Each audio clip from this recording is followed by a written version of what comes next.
Hello les Active Painters, bienvenue sur la chaîne Active Paint Pro, des peintres et des métiers de la finition. Aujourd'hui, c'est avec un grand plaisir que je te présente un produit de chez Bagar. C'est le Bagar Prime, c'est une impression en phase aqueuse. C'est une impression qui va réguler le support et d'un aspect mat. Donc c'est idéal pour la préparation des supports avant l'utilisation d'un enduit de ratissage ou du Bagar Air léger ou du Prestonet. Donc j'ai mis le disque à rechampir sur une rallonge en 25. J'ai fait un réglage rapide. Tu vois, le G ça a fait ça pour la première fois. Après je l'ai écarté un petit peu. Normalement je devrais être bon. Donc ce que je vais faire, c'est que je vais faire, tu vois là c'est carrément tout dégueulasse. Non, franchement, il y a un trou, l'autre il met... Ah, ils sont fatigants. Ok. Donc je suis pas tout à fait bien réglé, mais par contre je peux pas revenir dessus, hein, parce qu'après ça va trop charger. Donc je vais faire mon bas. Là je vais reprendre, tu vois, et c'est gras. Tu vois l'épaisseur, je suis pas allé assez vite en départ. Ok, tu vois la coulure là? Bon, au départ, je ne suis pas allé assez vite. Mais, en fait, ce qui s'est passé, c'est que je suis allé assez vite, mais comme je n'ai pas modifié la pression de mon jet, en fait, quand tu passes au disque, il faut être beaucoup plus fin. Il faut être beaucoup moins fort en termes de pression. Moi, je suis à peu près à 50, 40, 50. Là, j'étais à 110. Donc, évidemment, tu peux imaginer que 110, c'est beaucoup trop fort. Donc, c'est pas très grave, c'est la première. T'as vu les patates, là? Franchement. Donc ce que je vais faire, c'est qu'une fois que ça sera sec, là tu vois il y a eu un manque, ben, je vais reprendre au pinceau traditionnel comme on fait d'habitude. Voilà, donc là j'absorbe le produit et je vais faire comme ça pour ici aussi. Je vais voir si ça s'accroche pas dans le fil. Hop, je te le remonte, je te fais la mise au point.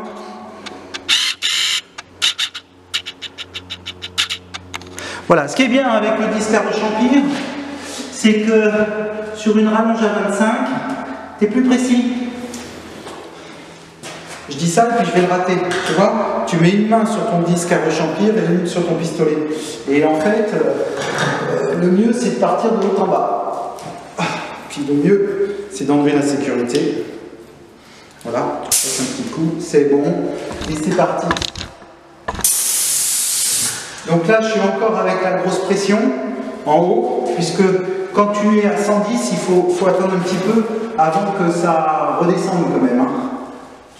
Il faut attendre environ, je dirais 1 mètre de produit, quoi. Voilà, en haut j'étais à pression à 110 et en bas on retrouve une pression à 50. Voilà. Donc en haut je ne peux pas le faire parce que mon bras, d'abord il n'est pas assez haut, l'angle n'est pas bon, donc il aurait fallu que je me mette comme ça pour faire mon disque. Et ça aurait pu se faire simplement dans le produit. Ah, j'ai pas vu, je suis trop chargé là. Hop, c'est pareil, je l'enlève tout de suite. Hein. Je fais ce qu'il y a d'urgent, tu vois. Ça c'était urgent parce qu'après ça te fait une petite surépaisseur. Donc je te disais que je ne peux pas faire le dessus des fenêtres parce que l'angle n'est pas bon. Donc pour qu'il soit bon, il aurait fallu que ça soit dans ce sens-là. Mais ils n'ont pas prévu de pouvoir inverser le système parce que si tu l'inverses comme ça, tu me diras maintenant je suis bien placé pour le faire. Tu vois? Là, je serais pas mal pour le faire. Le seul problème, c'est que là, quand tu tournes, tu abuses, ton angle est plus bon, ça vient taper. Donc, je pense. Hein.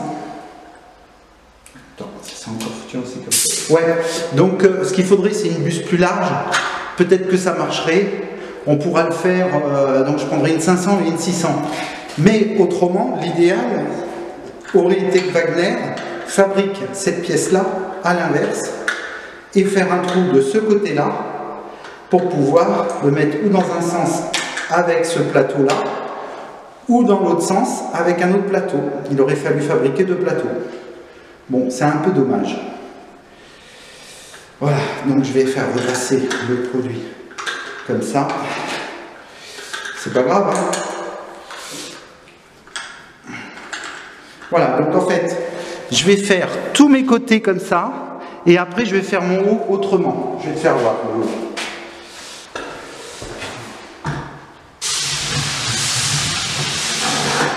Alors, ça y va? Non, il n'y a pas de pression, il y en a trop. Ouh, comment ça fait chier ça. Donc là, j'enlève tout de suite la corde sur le côté. Tu vois, il y a trop de cordes, parce que bon, il faut un petit peu de temps pour se mettre. Pour connaître le produit, on ne peut pas dire que moi je le connaisse très bien, puisque je ne l'ai pas utilisé beaucoup de fois, c'est la deuxième fois que je l'utilise. Donc là, je suis en train d'enlever la corde sur le côté. Voilà, maintenant je pense que ça va rentrer dans l'ordre, je suis à 60 bars.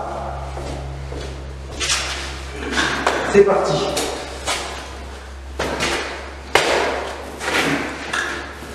Je vais le mettre comme ça. Faut que je sois à l'aise.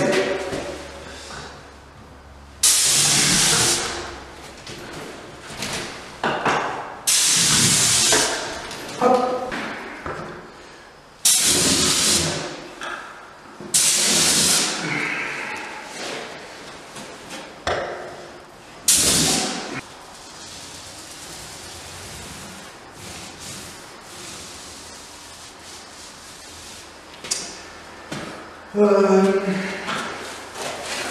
Donc là, quand je pulvérise, il y a une corde qui se crée.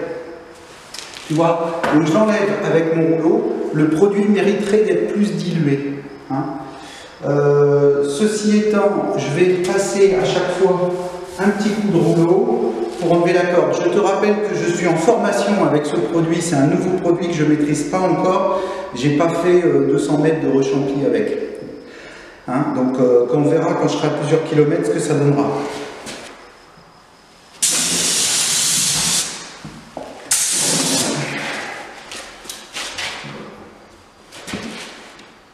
Légère corde. Ah, j'aimerais bien le faire passer quand même. Qu'est-ce que je peux faire? Augmenter la pression peut-être. Alors, on va essayer d'augmenter la pression pour voir comment ça peut se passer. Donc j'étais à 50 au niveau de la pression, je vais essayer de... Donc je me suis mis à 70, on va voir la différence. D'accord? Est-ce qu'on va garder la corde ou pas?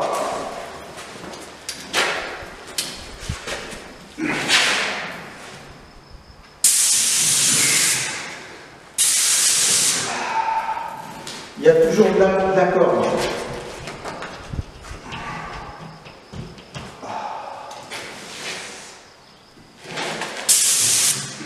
Un peu moins. C'est mieux. Donc je vais faire tous mes montants à gauche.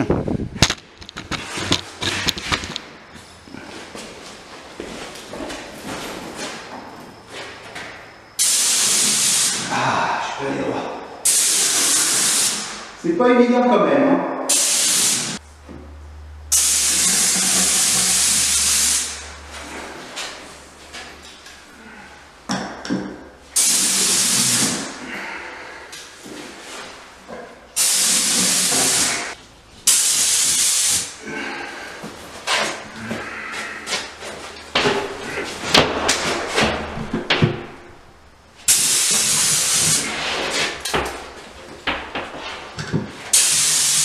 Que tu as une expérience de 10, 15, 20 000 m² derrière toi.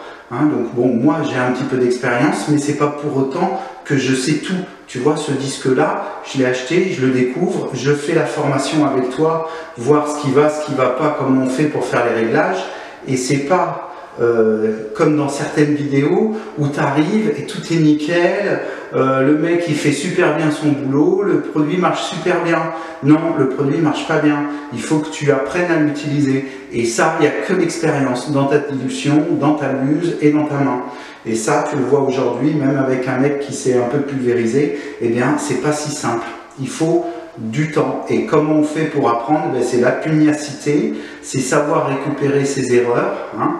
Et puis, il ne faut pas hésiter à dire ben, je l'essaye, je vais l'essayer peut-être pendant 6 mois. Et un jour, tu vas prendre la main dessus. Et le jour où tu vas prendre la main dessus, eh ben, je te promets que ce disque-là, j'espère dans un futur proche, faire mes plafonds sans faire un seul cache. Et ça, j'aimerais bien.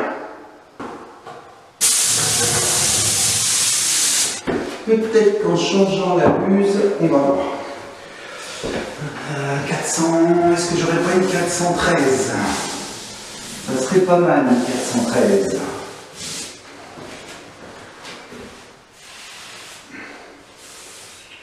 Ok. 413. Donc tu as vu qu'il y avait une corde qui se créait. Donc ce qu'on va faire, c'est qu'on va essayer la 413. Donc je prends ma buse, je la mets dans ma poche, hein, c'est pas fait grave, et je remets une buse en HEA 413. Est-ce que la corde va passer?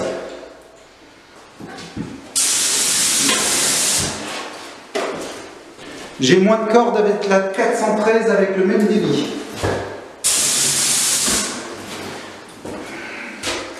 Peut-être même qu'une 411 serait pas mal.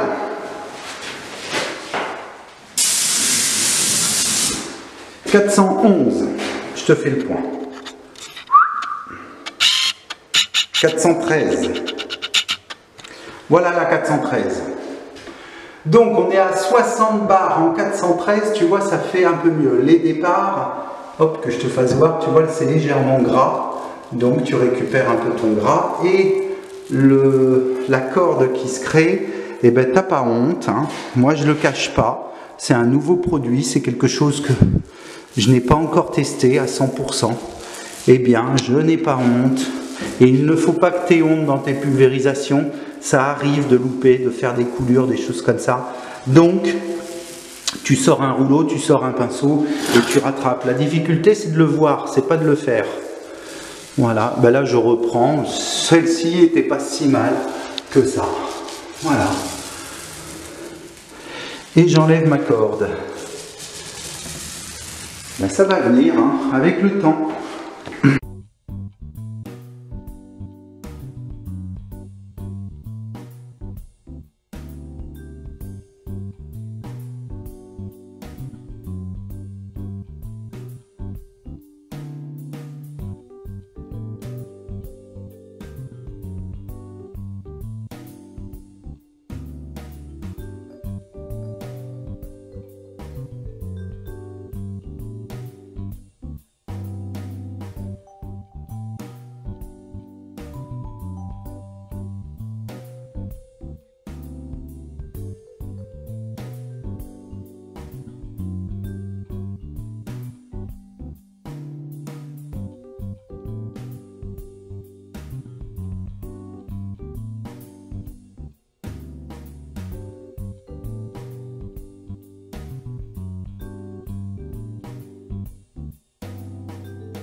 Et ben voilà, c'est sec.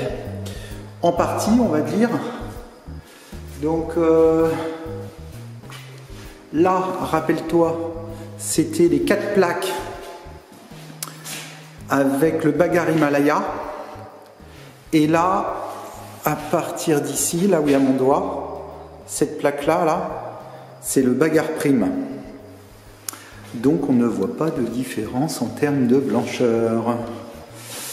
Voilà. Bon, je suis plutôt content. Même plutôt très content. Tu vois, c'est vraiment d'une grande blancheur. Ça va bien préparer les murs. Donc, bon, en application, puis c'est tendu, tu vois, ça... Je dirais que ça n'a même pas... Ah, comment te dire, quand tu mets une impression sur le placo, souvent elle a tendance à faire sortir l'épiderme cartonné qui a tendance à pelucher. Là, ça peluche même pas. C'est quand même pas mal. Tu vois, je le sens au niveau du doigt. Ça peluche pas du tout. Bon, ben voilà, donc le tuto est fini. Je te remercie d'avoir regardé donc la vidéo jusqu'au bout. Je te rappelle que j'ai fait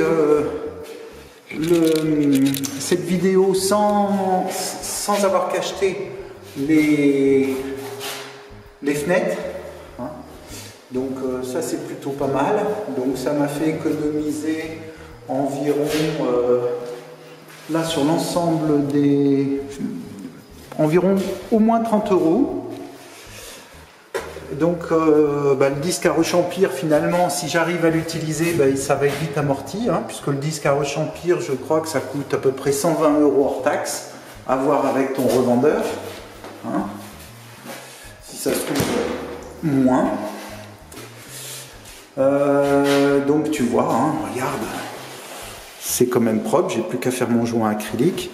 Ici, on voit légèrement le... comment ça s'appelle ?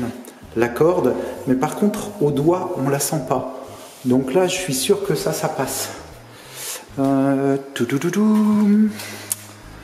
Donc en haut tu vois j'ai utilisé ma plaque et après j'ai fait mon plafond grâce au buse HEA. Ça m'a pas du tout mis de l'impression sur mes châssis, en tout cas très peu. De toute façon, c'est pas très grave parce qu'après je mets un enduit et après je reponce tout. Hein, donc même si tu as un peu de, comment ça s'appelle, un peu d'impression qui n'est pas trop prévue pour le bois. Je crois pas qu'elle soit prévue pour le bois, la Bagar Prime. La Bagar Himalaya, oui, elle est prévue pour le bois.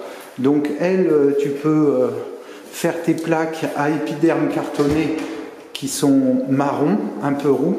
Et si tu veux, bon, il faut enlever les joints, bien sûr, moi je ne les ai pas enlevés. Et si tu veux, tu peux faire directement tes châssis au Bagar Himalaya. Voilà, donc concrètement, la révision, ça sert à ça. Tu vois, je ne sais pas si tu le vois bien, mais là, hop, voilà. Donc là, il y a quelqu'un qui a fait des traces sur le placo. Mais là, je le vois bien, je vais pouvoir réviser. Donc je te remercie d'avoir regardé la vidéo jusqu'au bout. Tu peux liker, tu peux t'abonner, tu peux activer la cloche, ça me fera plaisir. Laisse un commentaire. Et puis demain, je te fais une révision Bagar avec les produits Prestonet, le Prestonet F, qui a un enduit en poudre. Donc demain matin, je déboule avec le camion et je te fais voir la révision complète de la maison. Après, ça sera le petit ponçage. Et je m'arrête là jusqu'à la livraison. Après j'arrive, je vérifie, je pose mes scotch et je suis mise en peinture de la porte et après c'est aussi les portes. Bon, sur ce, je te remercie, je te dis à bientôt, regarde plus de vidéos et je te mets le lien de la Bagar Airless F là. Salut, à bientôt.